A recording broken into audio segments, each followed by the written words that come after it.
We're breaking down the Carolina Panthers, Tampa Bay Bucs in this video here. We got at 1 p.m. Eastern kick on Sunday, 48.5 being the total. Mid-major Matt, we got the Tampa Bay Bucs laying 9 points in Raymond James. What are you thinking?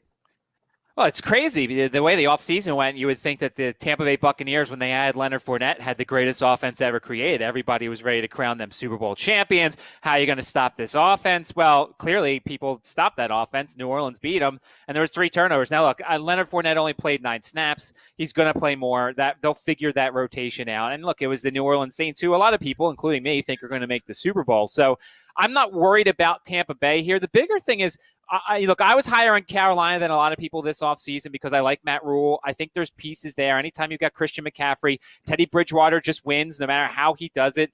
He wins ball games as the starting quarterback. But when you go back to, they have 4th and 1, and they've got the best running back in the field. They got the best running back in the planet potentially, and you run a fullback dive with Alex Arma. No offense to Alex Arma if he's watching, but I mean, 4th and 1, you've got to either do a quarterback sneak or give the ball to McCaffrey. They lose that game, they fall short. So you have to wonder what a young team like this will do with that, because they are a young team, new head coach. They're going through some growing pains together. Tampa Bay is going to be rather angry. There's no look-ahead spot here. They travel to Denver the week after. To me, this is a potential Tampa Bay first quarter, first half type of thing. You're going to get an angry Buccaneers team against a young Carolina team that might be doubting itself just a little bit after losing 34-30 to Las Vegas at home last time out.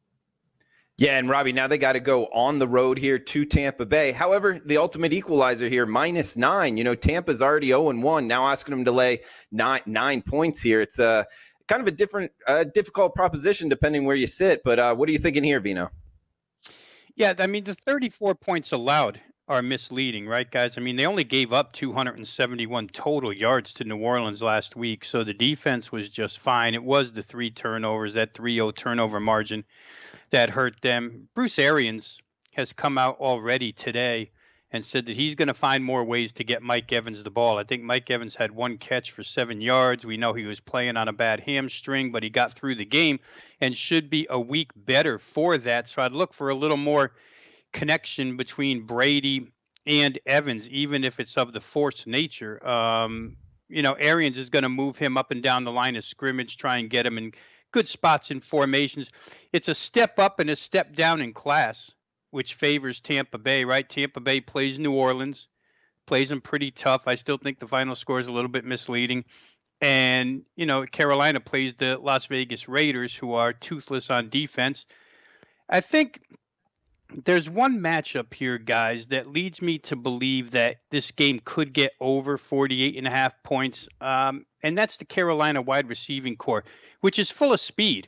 And they bring DJ Moore, Robbie Anderson, Curtis Samuel to the table. And with Joe Brady at the controls, it's more of a vertical passing game. New Orleans has turned into such a dink and dunk team. They barely stretch the field whatsoever. Carolina is going to stretch the field. It brings me to a couple of points. It could produce more on the scoreboard, but more than that, Tampa Bay's pass rush didn't get on track last week. And that's mostly because Drew Brees gets the ball and gets rid of it right away in that style of offense. But here, against a team that's looking to go downfield a little more, I think Tampa Bay might get home on defense in this game. So for me, if I'm just juggling between would I rather have the favorite or would I rather have the total here, I think I'd rather have the favorite. I like what they did defensively week 1. I think they'll get to Teddy Bridgewater a little more here in week 2 because of the style of offense. And if Brady's going to find Mike Evans more and they're making a commitment to get him more involved, then I like the Tampa side. I would take Tampa minus the points. He's Robbie Vino on Twitter at Rob Vino Sports. Major Matt, coming back to you with a pick on this one. Vino threw out some good stats there in terms of the score kind of being misleading in that Bucs versus Saints game. Do you think that has any effect on this matchup? It does. I mean, I agree with him. I think that, as I said, I think Tampa Bay comes home. Now, look, I don't think there's going to be fans, and if there is, there's not going to be enough to make any sort of difference here. But I just think a classic case of a young team with a tough loss at home. They put a lot into that opening loss, and they didn't get the result they wanted. I also agree with Rob. I think the over's in play here.